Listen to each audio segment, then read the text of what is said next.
মাখা কেনা হলো, কেমন খেতে?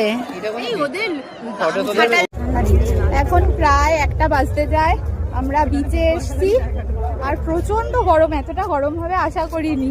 আর এখানে এই যে দিদা চশমা পরেছে, ফার্স্ট টাইম সানগ্লাস পরেছে দিদা। দিদা কেমন লাগছে? ভালো লাগছে। এইটা একটু ধর, হেলিস না। ঠিক আছে, এতই গরম এই যেখানে এখন হুডি খুলছে। ওখানে পুষ্মিতাও জ্যাকেট হাতে নিয়ে হাঁটছে। আর সমুদ্রটা বিশাল দূরে, মানে বিচ ফাঁকা ফাঁকা, হেঁটেই যাচ্ছি, সেই ওই পেছন থেকে হেঁটে আসছি। হ্যাঁ চড়া যায় কারণে, আর ওই দিকে কত দূরে সমুদ্র, হেঁটেই যাচ্ছি। সামনেই যে ওরা সব হেঁটে যাচ্ছে, সবারই গরম লেগে গেছে, সবাই জ্যাকেট হাতে নিয়ে হাঁটছে, বাবা পুষ্মিতা সবাই।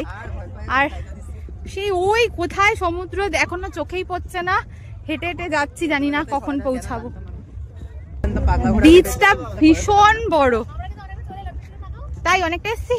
হ্যাঁ গল্প করতে করতে অনেকটা চলে এসছি, আরো এর দিয়ে বেশি হয়তো যেতে হবে। বিচটা বিশাল বড়, বিশাল বড়। ওদিকে ঝাউ গাছ টাছ আছে, এতক্ষণে একটু হাওয়া দিচ্ছে।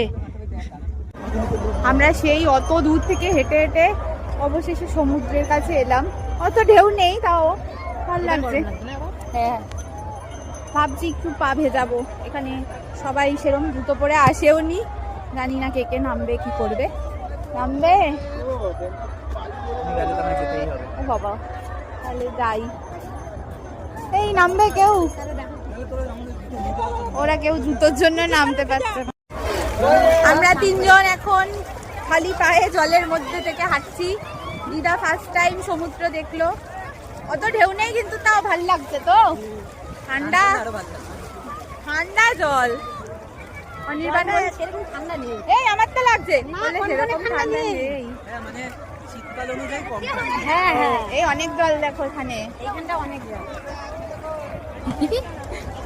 বাকি ওরা তো আসতে পারলো না জুতোর জন্য, ওরা দাঁড়িয়ে রয়েছে। ওদিকে যাবো? ও আচ্ছা, আমরা বিচে ঘুরে ঘুরে একদম রোদে পুড়ে কালো হয়ে অবস্থা একদম খারাপ, চুলগুলো কেমন পড়েছে। যাই হোক, আমরা এখন খেতে এসেছি আদি বনশ্রী হোটেলে, অর্ডার দিয়ে চাপা যেরকম চিকেন বিরিয়ানি, মাটন মিল, চিকেন মিল, ওদিকে মাছ নিয়েছে, কাঁকড়া নিয়েছে, এদের সবটাই দেখাচ্ছি। আর আমি জানি না আমার ভয়েস কতটা শোনা যাচ্ছে, এখানে অনেকেই কথা বলছে, তো এলে দেখাচ্ছি খাওয়ার। এখানে ফার্স্টে ভাত, ওটা আলু ভাজা, স্যালাড, লেবু সব চলে এসছে। যারা যারা ভাত খাবো তাদের সবার চলে এসছে এটাই।